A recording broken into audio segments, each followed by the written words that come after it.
This podcast is brought to you by Men's T Clinic. Men's T Clinic is the team I trust with my total wellness optimization, and so should you. 5 DFW locations with North Frisco, El Dorado Parkway at Dallas North Tollway now open. Call 972-GO-MEN'S-T or visit mensteclinic.com.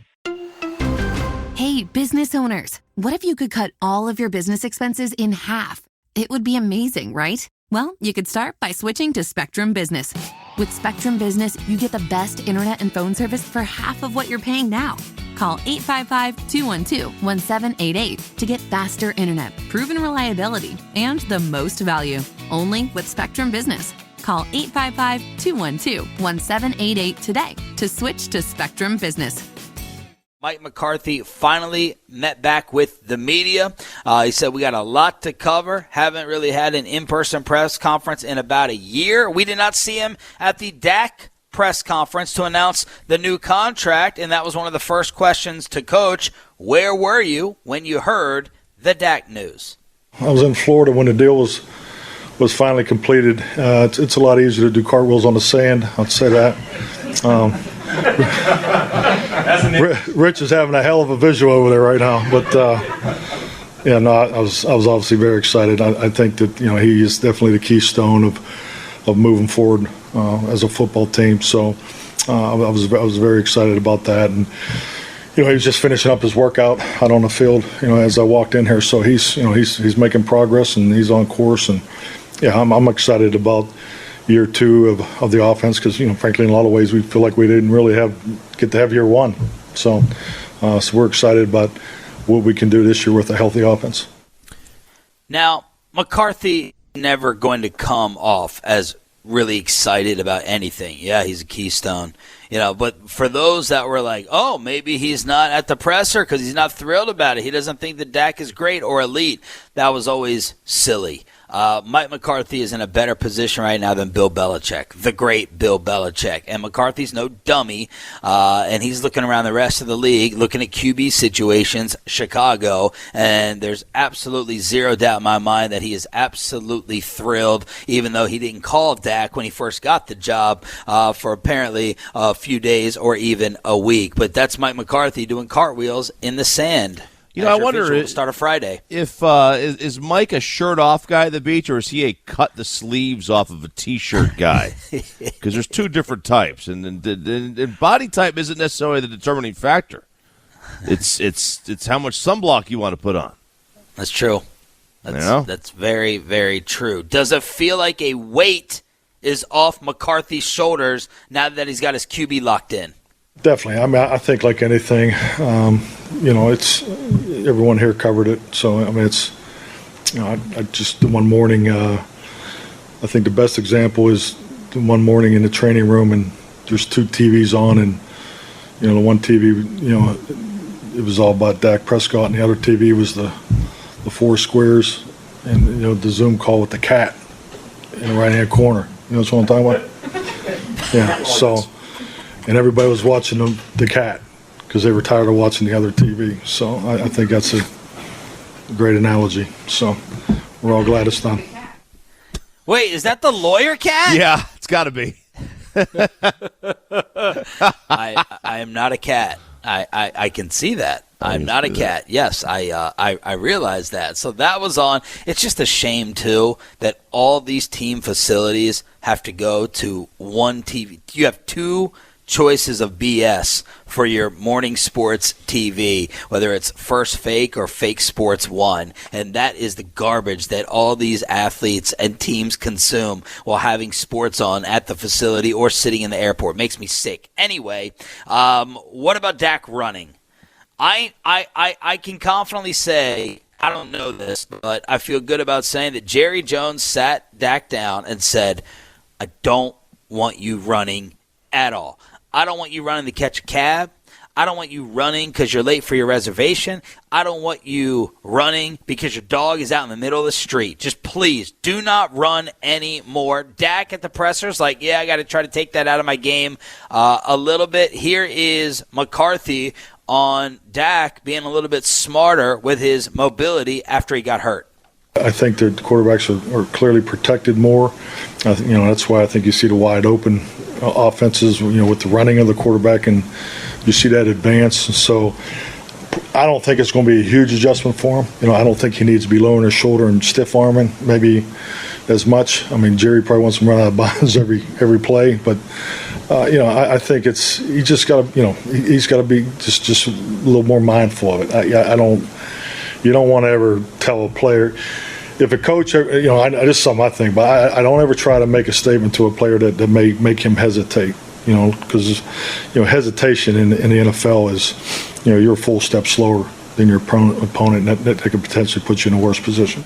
I love that clip. Yeah, it's very good. I'm very confident that Jerry had that conversation with Dak, and I'm also equally confident that it went in one ear and out the other with Dak. Because it's hard to change the DNA. Racehorses want to run. They want to race. They don't want to sit out there and just kind of walk around. No, they want to race. And Dak's not necessarily a racehorse. He's not a running guy first, but it is part of his DNA. It is part of what makes him a great player. Dak did not get this contract simply because of his drop-back passing ability. He got this contract because of his all-around play. And you want to be able to harness that all-around play. And you got to ask yourself, do you want a shortened X amount of time at 100%? Or a little bit longer at 85, and I'll take the shortened time at 100%. That's just me. Everyone's different on that. But to me, I don't want him to change his game. Do I want him to sit there and brush up with this issue? Do I want him to sit there and stiff arm you with the right hand and get his finger caught in your face mask? No, that's not worth 2 yards. It's not going to be that big a deal because he's not that much of a mobile quarterback. He's a mobile guy, but running is not a major part of his game. Dak's adjustment is going to have to be when he decides to dip the shoulder or stiff arm. That's it. Or down by the goal line or that 3rd and 4th and 1. That's where it's going to come. He's not a takeoff guy.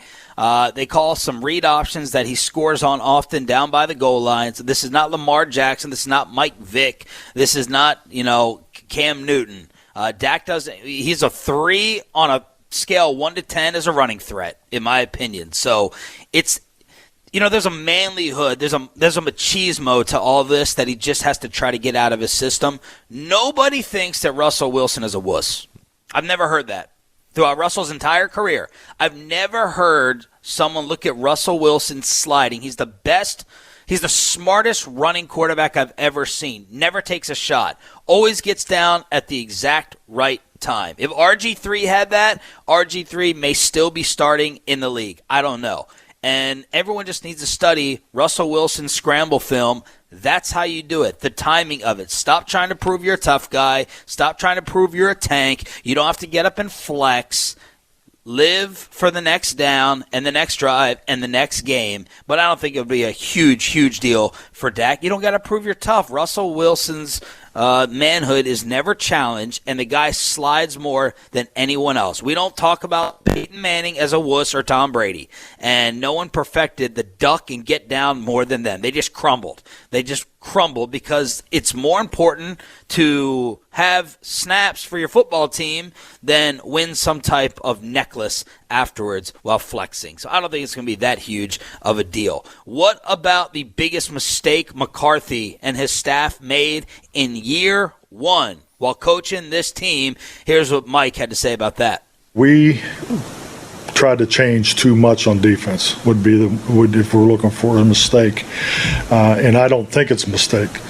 We didn't get it done, so and that's just we went in with too much volume, but this was all part of the direction that Jerry and Steve and I, when we sat down, we felt that this football team, the direction it needed to go. So there was definitely some miss on the understanding of what fits and what didn't fit, and you can never really truly find it out until you go through it. So was our projection off? Yes, definitely was in some areas.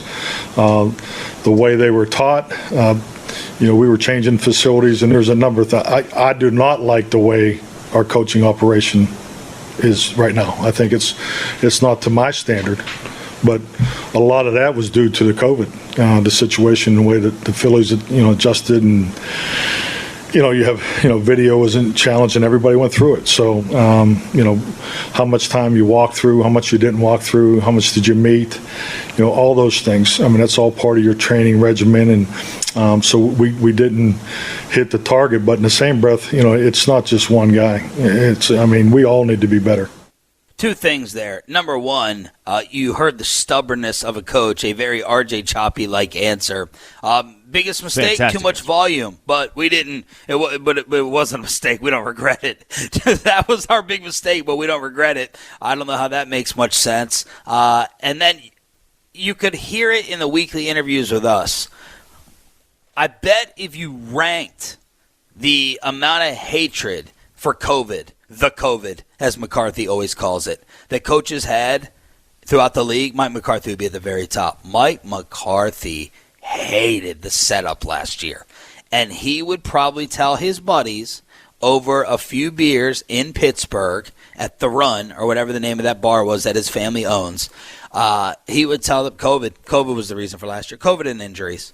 He probably wouldn't point to himself. He probably wouldn't talk about the defensive volume. But Mike McCarthy hated what the coronavirus did to teams and the league and his operation and his setup last season. Rule number one about self-preservation: never take blame when you don't have to. CYA rule number one: deflect. And last year, COVID is the easy out that everyone has. Doesn't mean he's wrong. Doesn't mean he's wrong on it either. Could have been. Well, I would come back and say everyone had to deal with it, and other people who had to deal with it thrived and made the playoffs, and one guy even won Coach of the Year in his first season doing it in Cleveland while dealing with COVID. Random. Cleveland got outscored throughout the course of the year. They were a statistical anomaly, shouldn't have won. So, I got you. I come back with just about anything here. Now, all that said, this team didn't lose. This team's defense didn't stink because of COVID. It stunk because their plan was flawed from the beginning. They valued the front over the back, which we all know is a bad idea. They tried to put guys in the wrong position on that defensive line. That was a bad idea. And when they figured it out and stopped doing it and got rid of guys like Tari Poe, the defense did get slightly better. And it did get better as the year went on. But in the beginning, it was a disaster. They went old and suspended up front with the D-line. They went old and injured with the linebackers. And then they went with youth and inexperience in the secondary. It's not a good plan. That's not a good plan, and that's why Mike Nolan is gone after 1 year. So here's McCarthy talking about the new defensive coordinator, Dan Quinn. Well, it had to be quick just because of the interest in Dan. I've known Dan for quite some time, and so when the decision was made, it happened. It had to happen fast because he had a lot of opportunities. So, and we were fortunate to be able to get that done. When did he first get on your radar? Like in your coaching career, do you remember a time when you first? I remember Dan when he was with the Dolphins, and he was with the with the 49ers. Just his reputation as a D-line coach, and then obviously when he went to Seattle, did a great job there. So we've had some battles there, and then frankly down in Atlanta, they beat us in the NFC Championship game in 2016. So have a good history with Dan. Who was that? I love the questions from John Machota. Whenever Machota speaks from the Athletic, that Michigan accent. Let me just hear Machota's question. Get on your radar, like in your coaching career. Do you remember a time when you first? I remember Dan. Do you remember a time when you were talking to me? That takes me back to Gaylord, Michigan, right there. Does Remember it some ever? of the things? Yep. Give me some of the accents from Gaylord at the golf mecca. Oh, you got the Sparty. Sparty's playing. Yeah, the Michigan State game. You guys want to go, play some golf on the better than that. What are you doing? What are you doing? We love Draymond Green.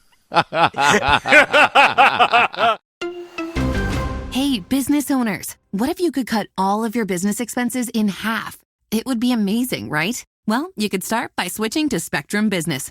With Spectrum Business, you get the best internet and phone service for half of what you're paying now. Call 855-212-1788 to get faster internet, proven reliability, and the most value. Only with Spectrum Business. Call 855-212-1788 today to switch to Spectrum Business. Being involved in a car or truck wreck is serious, so you need serious representation to make sure you get the compensation you deserve. Call the team that's had our backs for over 25 years. I'm talking about Mark, Scott, and Gene at Frankel & Frankel, the car and truck wreck injury team at truckwreck.com. D Magazine has named all three partners the best personal injury firm in DFW, and Fort Worth Magazine has named Frankel & Frankel their top attorneys for 2020. Call Frankel & Frankel 214-333-3333 or truckwreck.com. Principal office, Dallas, Texas.